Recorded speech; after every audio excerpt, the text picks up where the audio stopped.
موہنجو دڑو کے نزدیک ایک اور ٹیلہ ہے جو کافی عرصے سے نوٹ کیا گیا تھا، لیکن اس پہ توجہ کوئی خاص نہیں گئی۔ جس وقت ہم یہ بات کر رہے ہیں، ڈپارٹمنٹ آف کلچر کی اور Sindh exploration and adventure society کی ایک ٹیم وہاں پر ایکسکیویشن کرنے میں مصروف ہے۔ ان کے دوسرے دن ہی، کھدائی کے دوسرے دن ہی انہیں اندازہ ہو گیا تھا کہ وہ جس جگہ کھڑے ہیں وہ بدھسٹ ویرانہ ہے، اور وہاں پر اسٹوپا اور سینکچوری کے آثار ملنا شروع ہو گئے ہیں۔ یہ ذہن میں رکھنا چاہیے کہ ہماری سندھ میں بہت زیادہ بدھ دور کے آثار موجود ہیں، لیکن ان کی کھدائی نہیں ہوئی۔ ایک بہت مشہور سائٹ تھی کاہوجو دڑو، جس پر پہل توجہ گئی تھی۔ جان جیکب جب کمشنر کا عارضی چارج سنبھالے ہوئے تھے تو انہوں نے وہاں پر کچھ جگہ صاف کروائی تھی، لیکن پھر کوئی خاطر خواہ بات نہیں بنی۔ اس کے بعد ایک زمانہ ایسا آیا کہ تھر میں سوڈھا راجپوتوں نے بغاوت کی۔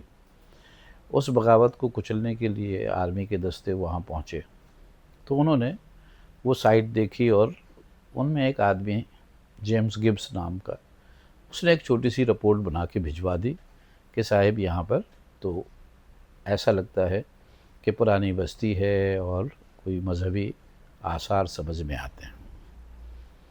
اس کے کچھ عرص کے بعد کوئی خاص پیش رفت ہوتی نظر نہیں آئی۔ ریلوے کی پٹری بچھ رہی تھی، اور جیسے ہڑپا میں ہوا تھا اسی طرح یہاں پر بھی ٹھیکیدار نے اینٹیں نکال کے اور وہ ریل کی پٹری بچھانے میں استعمال کی۔ ذہن میں رہے کہ یہ بہت بڑی سائٹ تھی۔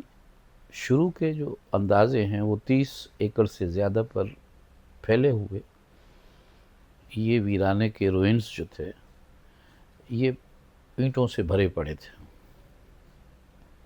1909 اور 10 کے عرصے میکنزی صاحب تھے ڈپٹی کمشنر تھر پارک ہے، انہوں نے کرسپانڈنس شروع کر دی آرکیالوجیکل سروے آف انڈیا کے ساتھ کہ صاحب ہمارے ضلع میں بھی اس قسم کے بہت سے آثار ہیں جن کو آپ ڈھونڈتے پھر رہے ہیں۔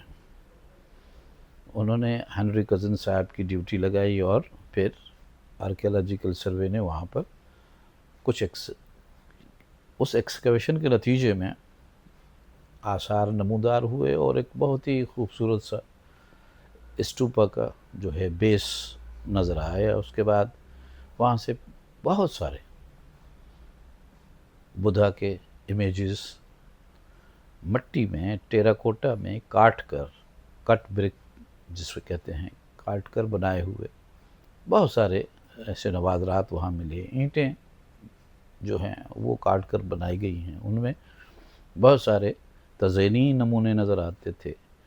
اچھا آپ دیکھیے کہ وہ سائٹ جو ہے اتنی مقبول اور مشہور ہوئی کہ اس زمانے میں وہ جشن منایا گیا، ساری اخباروں نے رپورٹیں چھاپی، لیکن اس کے بعد یہ توجہ وہاں پر مبذول نہیں رہی، اور آہستہ آہستہ اس پرانے آثار میں سے اینٹیں لوگ نکالتے چلے گئے، اور بستیاں اس کے قرب و جوار میں تو آباد ہونا شروع ہو گئی، لیکن یہ ماضی کے آثار جو ہے وہ ختم ہو گئے۔ اس وقت اگر میر پرخاص میں آپ جائیں، آپ کسی سے بھی پوچھیں، اور آپ اگر چاہتے ہوں کہ آپ کو وہ اسٹوپا نظر آ جائے جو لگ بھگ 2000 سال سے 1800 سال پرانا تھا، وہ اب آپ کو وہاں پر نہیں ملے گا۔ وہ تو کیا، اس کے کچھ بھی نشان اس قسم کے نہیں ملیں گے جس سے آپ کو اندازہ ہو سکے کہ وہ اسٹوپا تھا۔